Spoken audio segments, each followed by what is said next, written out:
Hi hello friends, welcome back to my channel cooking with Ramya. ಇವತ್ತಿನ recipe ಏನಂದರೆ ಮಸಾಲ ಖಾರ ಬಾತ್ ಅಥವಾ ರವಾ ಬಾತ್ ಅಂತ ಕೂಡ ಹೇಳ್ಬೋದು. ಇದನ್ನು ತುಂಬ ಟೇಸ್ಟಿಯಾಗಿ ಹಾಗೆ ಕ್ವಿಕ್ಕಾಗಿ ಹೇಗೆ ಮಾಡೋದಂತ ತೋರಿಸ್ಕೊಡ್ತೀನಿ.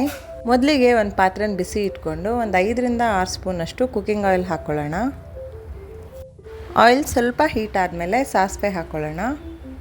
ಸಾಸಿವೆ ಸ್ವಲ್ಪ ಚಟಪಟ ಅಂದಮೇಲೆ ಜೀರಿಗೆ ಹಾಕ್ಕೊಳ್ಳೋಣ. ಒಂದು ಅರ್ಧ ಸ್ಪೂನಷ್ಟು ಜೀರಿಗೆ ಹಾಕಿದ್ರೆ ಸಾಕು. ನಂತರ ಒಂದು ಅರ್ಧ ಸ್ಪೂನಷ್ಟು ಕಡಲೆಬೇಳೆ ಹಾಕ್ಕೊಳ್ಳೋಣ.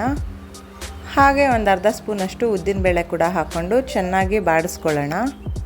ಕಡಲೆಬೇಳೆ ಮತ್ತು ಉದ್ದಿನಬೇಳೆ ಸ್ವಲ್ಪ ಗೋಲ್ಡನ್ ಬ್ರೌನ್ ಆದಮೇಲೆ 5ರಿಂದ 6 ಕಟ್ ಮಾಡಿ ಇಟ್ಕೊಂಡಿರೋವಂಥ ಹಸಿಮೆಣಸಿನ್ಕಾಯಿ ಹಾಕ್ಕೊಳ್ಳೋಣ.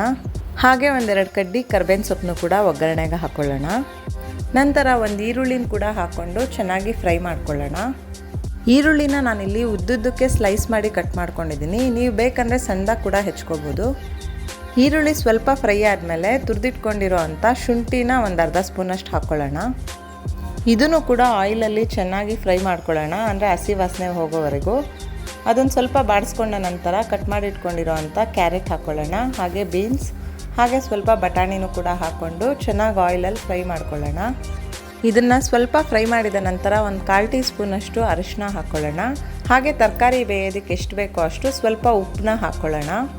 ಇದನ್ನೆಲ್ಲ ಚೆನ್ನಾಗಿ ಇನ್ನೊಂದ್ಸಲಿ ಫ್ರೈ ಮಾಡಿ ಲಿಡ್ನ ಕ್ಲೋಸ್ ಮಾಡಿ ಒಂದು 5 ಮಿನಿಟ್ಸ್ ಅಷ್ಟು ಬೇಯೋದಕ್ಕೆ ಬಿಡೋಣ. ತರಕಾರಿ ಸ್ವಲ್ಪ ಕುಕ್ ಆಗೋ ಅಷ್ಟರಲ್ಲಿ ರವೆನ ಚೆನ್ನಾಗಿ ಸ್ವಲ್ಪ ಹುರ್ಕೊಂಡು ಬರೋಣ. ಸೊ ಒಂದು ಪಾತ್ರೆನ ಬಿಸಿ ಇಟ್ಕೊಂಡು 1 ಗ್ಲಾಸಷ್ಟು ನಾನಿಲ್ಲಿ ಬಾಂಬೆ ರವೆ ತೊಗೊಂಡಿದ್ದೀನಿ, ಅಂದರೆ ಮೀಡಿಯಮ್ ರವೆ. ನೀವು ಬೇಕಂದರೆ ಬನ್ಸಿ ರವೆ ಅಥವಾ ಚಿರೋಟಿ ರವೆ ಕೂಡ ಬಳಸ್ಬೋದು. ಮೀಡಿಯಮ್ ರವೆಯಲ್ಲಿ ರವಾ ಬಾತ್ ತುಂಬ ಚೆನ್ನಾಗಾಗುತ್ತೆ. ರವೆನ ಸ್ವಲ್ಪ ಮೀಡಿಯಮ್ ಫ್ಲೇಮ್ ಇಟ್ಕೊಂಡು ಚೆನ್ನಾಗಿ ಫ್ರೈ ಮಾಡ್ಕೋಬೇಕು. ಹೈ ಫ್ಲೇಮ್ ಇಟ್ಟರೆ ರವೆ ಕಪ್ಪಾಗುತ್ತೆ, ಚೆನ್ನಾಗಿ ಬೇಯೋದಿಲ್ಲ. ಆದ್ದರಿಂದ ಮೀಡಿಯಮ್ ಫ್ಲೇಮ್ ಇಟ್ಕೊಂಡು ನೋಡಿ ಇಷ್ಟು ಹುರ್ಕೊಂಡ್ರೆ ಸಾಕು. ರವೆ ಉರಿಯೋ ಅಷ್ಟರಲ್ಲಿ ತರಕಾರಿ ಕೂಡ ಚೆನ್ನಾಗಿ ಕುಕ್ ಆಗಿದೆ, ನೋಡ್ತಾ ಇರ್ಬೋದು. ಎಣ್ಣೆ ಎಲ್ಲ ಚೆನ್ನಾಗಿ ಬಿಟ್ಟಿದೆ. ಸೊ ಇದನ್ನೆಲ್ಲ ಇನ್ನೊಂದ್ಸಲಿ ಚೆನ್ನಾಗಿ ಫ್ರೈ ಮಾಡಿಕೊಂಡು ಇದಕ್ಕೆ 2 ಗ್ಲಾಸಷ್ಟು ನೀರನ್ನ ಆ್ಯಡ್ ಮಾಡ್ಕೊಳ್ಳೋಣ. ರವಾ ಬಾತ್ಗೆ ನೀರನ್ನ ಯಾವ ಮೆಜರ್ಮೆಂಟಲ್ಲಿ ಹಾಕ್ಬೇಕಂದ್ರೆ, ನಾವು 1 ಗ್ಲಾಸಷ್ಟು ರವೆ ತೊಗೊಂಡಿದ್ರೆ 2 ಗ್ಲಾಸಷ್ಟು ನೀರು ಹಾಕಬೇಕು. 1:2 ರೇಷಿಯೋದಲ್ಲಿ ಹಾಕ್ಕೊಂಡ್ರೆ ರವಾ ಬಾತ್ ಚೆನ್ನಾಗಾಗುತ್ತೆ.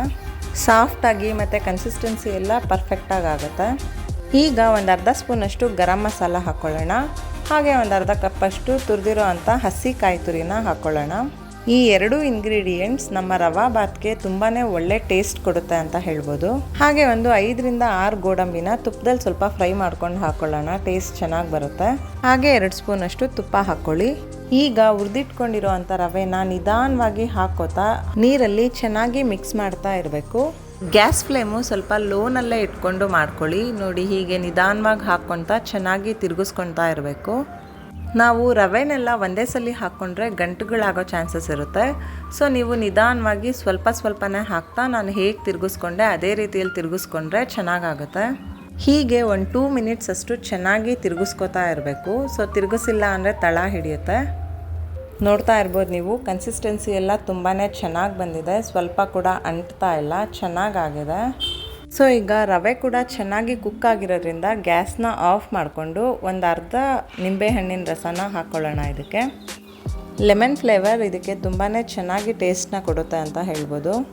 ಈಗ ಲೆಮನ್ ಜ್ಯೂಸ್ ಹಾಕಿದ್ಮೇಲೆ ಕೂಡ ಚೆನ್ನಾಗಿ ಇನ್ನೊಂದ್ಸಲಿ ತಿರುಗಿಸ್ಕೊಂಡು ಕಟ್ ಮಾಡಿ ಇಟ್ಕೊಂಡಿರೋ ಅಂಥ ಸ್ವಲ್ಪ ಕೊತ್ತಂಬರಿ ಸೊಪ್ಪನ್ನು ಕೂಡ ಇದಕ್ಕೆ ಹಾಕ್ಕೊಂಡ್ರೆ ನಮ್ಮ ಖಾರ ಬಾತ್ ಅಥವಾ ರವಾ ಬಾತ್ ರೆಡಿ ಆಗುತ್ತೆ.